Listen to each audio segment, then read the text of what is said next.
شاهنامه بایسونقری یکی از شاهکارهای نگارگری ایران است که در سال 833 هجری قمری به دستور بایسونقر میرزا فرزند شاهرخ تیموری به تصویر درآمده است. این شاهنامه در بردارنده 22 نگاره است که هر نگاره صحنه‌ای از شاهنامه فردوسی را روایت می‌کند. بایسونقر میرزا که اهل ذوق و فرهنگ بوده، خود انتخاب صحنه‌ها را برای تصویرسازی به عهده داشته است. صفحه اول این شاهنامه نفیس با شمسه‌ای آغاز می‌شود که از حیث ظرافت و نازک قلمی بی همتاست. صفحات دوم و سوم کتاب در بردارنده 2 نگاره روبروی هم هستند که بایسونقر را در حال شکار نشان می‌دهند. متفاوت‌ترین و شاخص‌ترین نگاره این مجموعه نگاره‌ای است با نام کشته شدن ارجاسپ در دژ روئین. این نگاره که از حیث ترکیب بندی و تزئینات شاهکاری نادر به حساب می‌آید، بخشی از شاهنامه فردوسی را روایت می‌کند که در آن اسفندیار برای نجات خواهرانش که در دست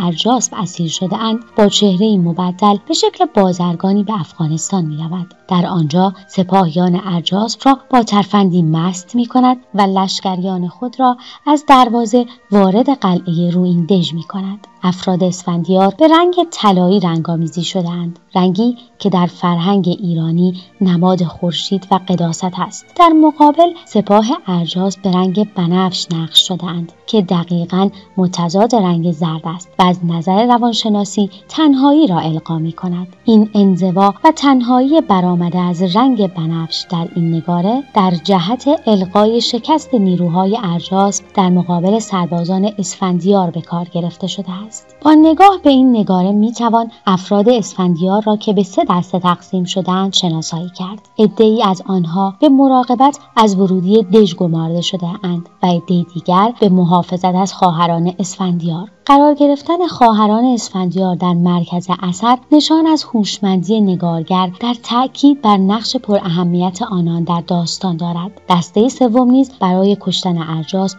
با اسفندیار همراه شده‌اند. آن قسمت از نگاره که صحنه کشته شدن ارجاسپ به دست اسفندیار را روایت می‌کند، به شکلی در کادر اثر قرار داده شده که نگاه را به سمت خود جلب می‌کند. از آنجایی که این کانون توجه در جایی خارج از عرف رایج در بالا و سمت راست کادر قرار داده شده، نگارگر باقی فضای نگاره را توسط دیوارهای دژ به قسمت‌های مساوی تقسیم کرده تا با کمک این فرم‌های دایره‌ای شکل که مرکز آنها صحنه نبرد است، نگاه بیننده را به سمت این نقطه مهم هدایت کند. از سوی دیگر، نحوه قرار گرفتن سپاهیان اسفندیار مثلثی را تشکیل می‌دهد که در رأس آن صحنه نبرد اسفندیار و ارجاسپ قرار دارد. این تمهید توجه بیننده را به سمت صحنه اصلی نگاره هدایت می‌کند. این نگاره از این جهت در این مجموعه نفیس شاخص به حساب می‌آید که برخلاف دیگر نگاره‌های شاهنامه بایسونقری در آن از ترکیب بندی خطی و قرینه استفاده نشده است. داستان‌های بسیاری از شاهنامه فردوسی در این کتاب نفیس به تصویر درآمدند. برخی از این صحنه‌ها به این شرح هستند: پادشاهی جمشید، بر تخت نشستن لهراسپ، سوگواری فرامرز، پاسخ اسفندیار به رستم، نبرد رستم با خاقان چین،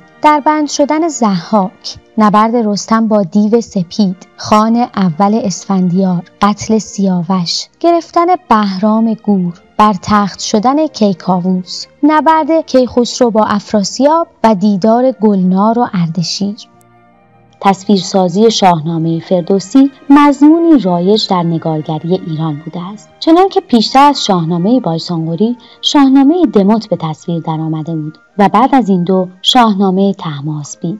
در واقع این 3 شاهنامه در کنار تعداد قابل توجه نگاره هایی که بر اساس خمسه نظامی، بوستان و گلستان سعدی کار شده‌اند، بخش بزرگی از تاریخ نگارگری ایران را تشکیل می‌دهند. از این روز که تاریخ نقاشی ایران از آغاز با تاریخ کتاب آرایی عجین بوده است. شاهنامه بایسونقری از حیث استقلال هنر نگارگری قدمی رو به جلو تلقی می شود، چرا که نوشته و شعر در متن نگاره های این شاهنامه کمتر به کار گرفته شده است. اتفاقی که در نگارگری ایرانی یک استثناء به حساب می آید، چرا که تقریباً در همه نگاره ها شعری در حاشیه تصویر نوشته می شده است. از این واقعیت میتوان به این نتیجه رسید که در روزگار بایسونقر و شاهرخ تیموری ارزش و مقام نگارگری تا به آنجا رشد پیدا کرده بود که دیگر نگاره‌ها مستقل از متن، حائز هویت و استقلال بودند. اما واضح است که این استقلال و اهمیت در این زمان هنوز تا به آن حد نرسیده بود که نگارگر